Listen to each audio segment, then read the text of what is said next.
You're welcome to solve this nice algebra problem, which is k times k times k minus k times k. This is equal to 100.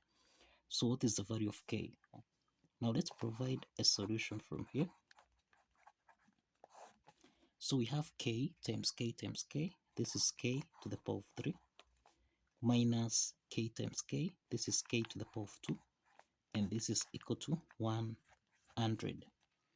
Now let's take 100 on the left hand side so that we have k to the power of 3 minus k to the power of 2. Subtract 100. This is equal to 0.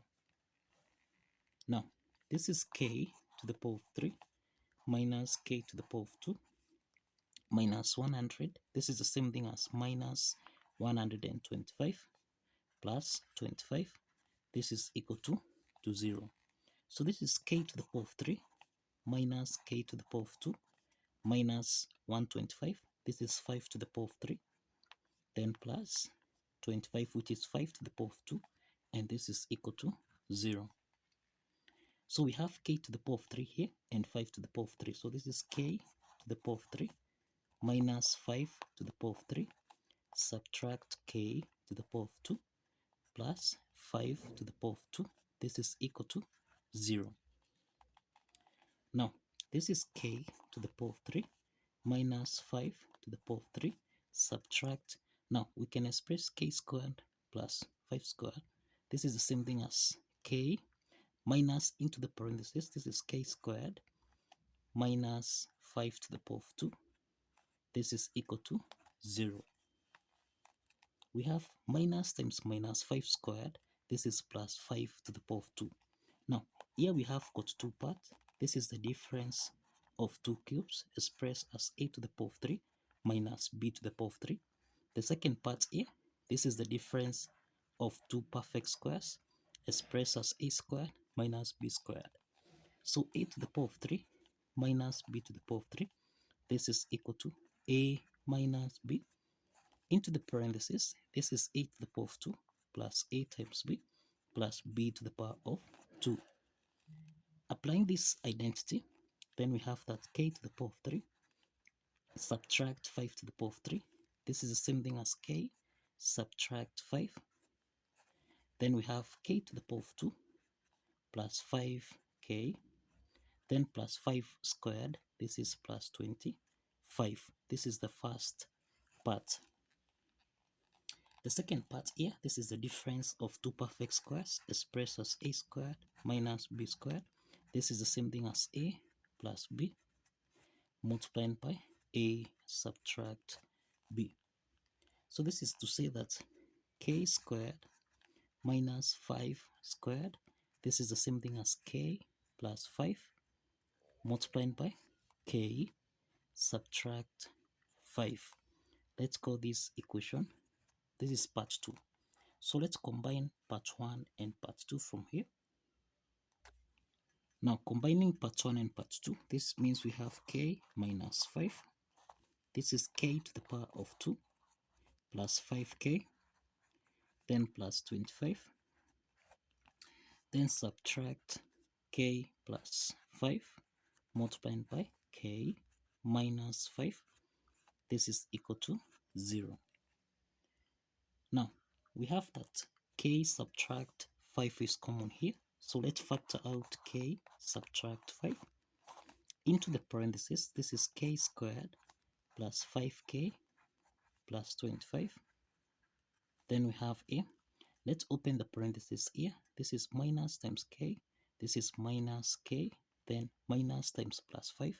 This is minus 5. Close the parentheses. This is equal to 0. So we have k subtract 5. This is k to the power of 2. Then 5k minus k. This is plus 4k. Then 25 minus 5. This is plus 20. This is equal to 0. Now, we have got two parts here. We have k subtract 5. This is equal to 0. Then we have k squared plus 4k plus 20. This is equal to 0. Now, from the first part here, we have k1 is equal to 5. This is the real solution.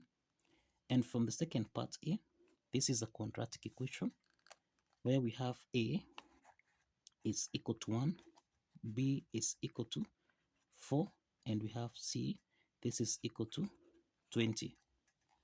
Now, we can solve for k2, k3 by applying the quadratic formula here, which is minus b plus or minus the square root of b squared minus 4ac divided by 2 times a. Now let's substitute the values of a, b, and c in this formula here so that we have negative 4 plus or minus the square root of 4 squared minus 4 times a, which is 1, then times c, which is 20, everything here divided by 2 multiplied by 1. Now, this is the same thing as negative 4 plus or minus. We have the square root of 4 squared, this is equal to 16, minus 4 times 20, this is minus 80 divided by 2. So this is to mean that we have negative 4 plus or minus the square root of, now this is 16 minus 80, this is negative 64 divided by 2. Now this implies that here we have negative 4 plus or minus. We can express the square root of negative 64. This is the same thing as the square root of 64 multiplied by minus 1 divided by 2. So this is equal to negative 4 plus or minus the square root of 64. This is 8. Then square root of negative 1. This is equal to I. So we have 8i, then divided by 2. So this is negative 4 plus or minus 8i divided by 2. In the numerator, we have that 2 is common, so that we have negative 4 divided by 2. This is negative 2 plus or minus 8i divided by 2.